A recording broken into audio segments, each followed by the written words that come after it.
ನಮಸ್ಕಾರ, T news Kannada ಚಾನಲ್ಗೆ ಸ್ವಾಗತ. ಧಾರವಾಡ ಜಿಲ್ಲಾ ಯೂತ್ ಕಾಂಗ್ರೆಸ್ ಉಪಾಧ್ಯಕ್ಷರಾದ ಸೂರಜ್ ಕೌಳಿಯವರು ನಮ್ಮ ಸುದ್ದಿ ವಾಹಿನಿಯೊಂದಿಗೆ ಮಾತನಾಡಿ, ಧಾರವಾಡದಲ್ಲಿರುವ 280 ಬಿಹಾರಿ ಜನರನ್ನು ಒಗ್ಗೂಡಿಸಿ ಮತ ಚಲಾಯಿಸುವ ಅಭಿಯಾನ ಜಾಗೃತಿ ಕಾರ್ಯಕ್ರಮ ಕೈಗೊಂಡು ಅವರಿಗೆ ಮತ ಚಲಾಯಿಸುವಂತೆ ತಿಳಿ ಹೇಳಲಾಗಿದೆ ಎಂದರು. ಅಲ್ಲದೆ ಬಿಹಾರಕ್ಕೆ ಮತ ಚಲಾಯಿಸಲು ಕಳುಹಿಸುವ ವ್ಯವಸ್ಥೆಯನ್ನು ಮಾಡಲಾಗಿದೆ ಎಂದು ತಿಳಿಸಿದರು. ಎನ್ಡಿಎ ನೇತೃತ್ವದ ನಿತೀಶ್ ಸರ್ಕಾರವು ಈವರೆಗೂ ಕೂಡ ಅಭಿವೃದ್ಧಿ ಕೆಲಸಗಳನ್ನು ಕೈಗೊಂಡಿಲ್ಲ. ಹೀಗಾಗಿ ಬಿಹಾರದ ಜನರು ಬದಲಾವಣೆ ಬಯಸಿ ತೇಜಸ್ವಿ ಯಾದವ್ ಅವರನ್ನು ಮುಖ್ಯಮಂತ್ರಿಯನ್ನಾಗಿ ಮಾಡುವುದು ಖಚಿತ ಎಂದರು. ರಾಹುಲ್ ಗಾಂಧಿ, ತೇಜಸ್ವಿ ಯಾದವ್ ಅವರ ನೇತೃತ್ವದ ಸರ್ಕಾರವು ಬಿಹಾರವನ್ನು ಬದಲಾಯಿಸುತ್ತದೆ ಎಂದರು. ತೇಜಸ್ವಿ ಯಾದವ್ ಮುಖ್ಯಮಂತ್ರಿ ಪ್ರಮಾಣ ವಚನ ದಿನದಂದು ಧಾರವಾಡ ಜಿಲ್ಲಾ ಯೂತ್ ಕಾಂಗ್ರೆಸ್ ವತಿಯಿಂದ 100 kg ಧಾರವಾಡ ಪೇಡವನ್ನು ಕಳುಹಿಸಿಕೊಡುವ ವ್ಯವಸ್ಥೆಯನ್ನು ಮಾಡಲಾಗಿದೆ ಎಂದರು. ನಾವು ಇವತ್ತು ಧಾರವಾಡ ಜಿಲ್ಲೆಯಲ್ಲಿ ಬಿಹಾರಿ ಮಂದಿ ಹುಡುಕಿ ಎಲ್ಲೆಲ್ಲಿ ಅದಾರ ಅಂತೇಳಿ ಒಂದು 280 ಮಂದಿ ಹುಡುಕಿವಿ ನಾವು. ಅವ್ರಿಗೆ 6 ತಾರೀಕಿಗೆ ಎಷ್ಟು ಮಂದಿ ಮತ ಅದಲ್ಲ ಯಾವ ಜಿಲ್ಲಾದಾಗ ಬಿಹಾರ ರಾಜ್ಯದಾಗ ಅಲ್ಲಿ ಅವ್ರು ಕಳಿಸೋ ವ್ಯವಸ್ಥೆ ಮಾಡೀವಿ. ಆಮೇಲೆ ಹೊಳ್ಳಿ 11 ತಾರೀಕಿಗೆ ಸ್ವಲ್ಪ ಮಂದಿ ಕಳ್ಸಾತೀವಿ ಅಂದ್ರೆ ಹೋಗಿ ಸರ್ತಿ ರಾಹುಲ್ ಗಾಂಧಿ ಮತ್ತು ತೇಜಸ್ವಿ ಯಾದವ್ ಅವ್ರು ಮಾಡಾಕತ್ತಿದ್ದ ಮೆಹನತ್ ಅಲ್ಲಿ ಬಿಹಾರದಾಗ ಸರ್ಕಾರ ಮಾಡಿದ್ದು ಕೆಡಿಸಿದಲ್ಲಿ ಕೆಲಸ ನೋಡಿದರೆ ತೇಜಸ್ವಿ ಯಾದವ್ ಮುಖ್ಯಮಂತ್ರಿ ಮಾಡೋದು ಪಕ್ಕ ಅಲ್ಲಿ ಜನ. 14 ತಾರೀಕಿಗೆ ನಮ್ಮದು 140-150 ಸೀಟ್ ಬರ್ತಾವೆ ರಾಹುಲ್ ಗಾಂಧಿ ಮತ್ತು ತೇಜಸ್ವಿ ಯಾದವ್ ಸೇರ್ಕೊಂಡು. 18 ತಾರೀಕಿಗೆ ಅವ್ರು ಪ್ರಮಾಣ ವಚನ ತಗೋತಾರೆ ಪಟ್ನಾದಾಗ. ಹಾಗಾಗಿ ನಾವು ಧಾರವಾಡಲಿಂತ 100 kg 18 ತಾರೀಕಿಗೆ ನಾವು ಪೇಡೆ ತೊಗೊಂಡು ಹೋಗೋ ವ್ಯವಸ್ಥೆ ಮಾಡೀವಿ ನಾವು ಎಲ್ಲ ನಮ್ಮ ಯೂತ್ ಕಾಂಗ್ರೆಸ್ ಟೀಮ್ ಸೇರ್ಕೊಂಡು. ಇಲ್ಲಿ ಧಾರವಾಡಲಿಂತ್ರೆ ನಿತೀಶ್ ಕುಮಾರ್ ಅವ್ರು 20 ವರ್ಷಲೇ ಇದ್ರೂ ಬಿಹಾರದಾಗ ಲಾಸ್ಟ್ ಟೈಮ್ ನಾವು ಅಲ್ಲಿ ಹೋದಾಗ ನೋಡಿದ್ದೀವಿ. ಅಲ್ಲಿ ಏನೇನು ಮಾಡಿಲ್ಲ ಅವ್ರು, ಬರೀ ಅದೇನು ಸೋಷಿಯಲ್ ಮೀಡಿಯಾದಾಗ ತೋರಿಸ್ತಾರಲ್ಲ ಹಿಂಗೆ ಅಂತೇಳಿ ಹಂಗೆ ಏನೂ ಆಗಿಲ್ಲ. ಅಲ್ಲೇ ಮಂದಿ ಹಿಂಗಿದ್ರೆ ಎಲ್ಲ ಕಡೆ ಹೋಗ್ತಿದ್ದಿಲ್ಲ ಕೆಲಸಕ್ಕೆ, ಏನೂ ಇಲ್ಲ ಅಲ್ಲಿ. ಅದಕ್ಕೆ ನಮ್ಮ ತೇಜಸ್ವಿ ಯಾದವ್ ಒಂದು 20 ತಿಂಗಳು ಅಧಿಕಾರ ಕೊಟ್ಟರೆ ಅವ್ರು 20 ವರ್ಷ ಮಾಡಾರ್ದ ಕೆಲಸ 20 ತಿಂಗಳದಾಗ ಮಾಡ್ತಾರೆ ಅಂತೇಳಿ ನಮ್ಗೆ ಭರವಸೆ ಐತಿ ಅವ್ರ ಮ್ಯಾಗ. ಹಾಗಾಗಿ ನಾವು ಎಲ್ಲ ಯೂತ್ ಕಾಂಗ್ರೆಸ್ ಟೀಮ್ನವ್ರು ಇದು ಮಾಡ್ಕೊಂಡು ಧಾರವಾಡಲಿಂತ 100 kg ಪೇಡೆ 18 ತಾರೀಕಿಗೆ ಹೋಗ್ತೀವಿ ನಾವು ಪ್ರಮಾಣ ವಚನ ದಿವಸ ಬಿಹಾರಿಗೆ.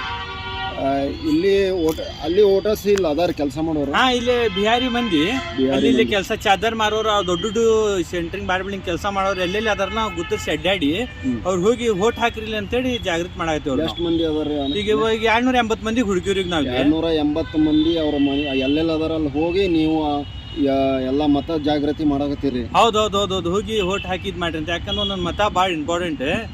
ಅವ್ರು ಹಂಗೆ ಉಳಿದ್ರೆ ಹಂಗೆ ಉಳಿದ್ ಬಿಡ್ತಾರೆ ಇಲ್ಲಿ.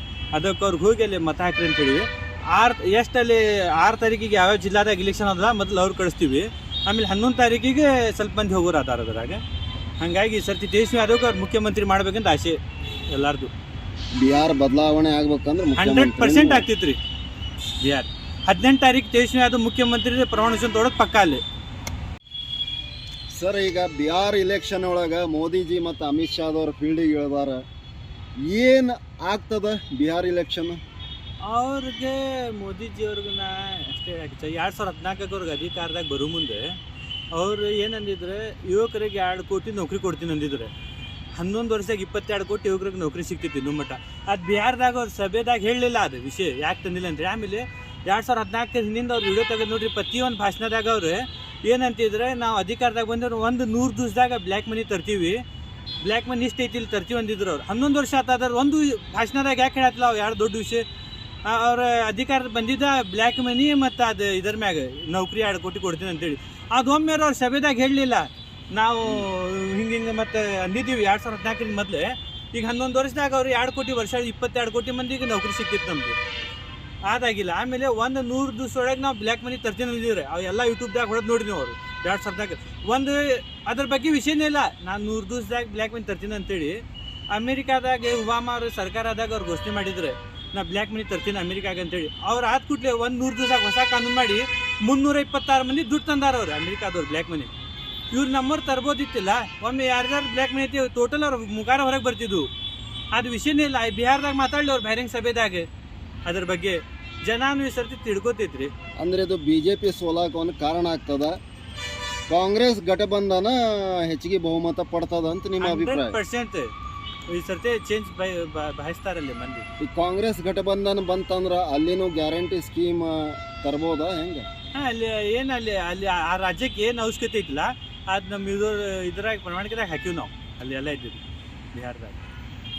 ಇವರು ನಮ್ಮ ತೇಜಸ್ವಿ ಯಾದವ್ ಅವರು ತಗೋತಾರ ಅಂತ ಹೇಳಿ ನಿಮ್ಗೆ ಪಕ್ಕ ಕನ್ಫರ್ಮ್ ಅದ.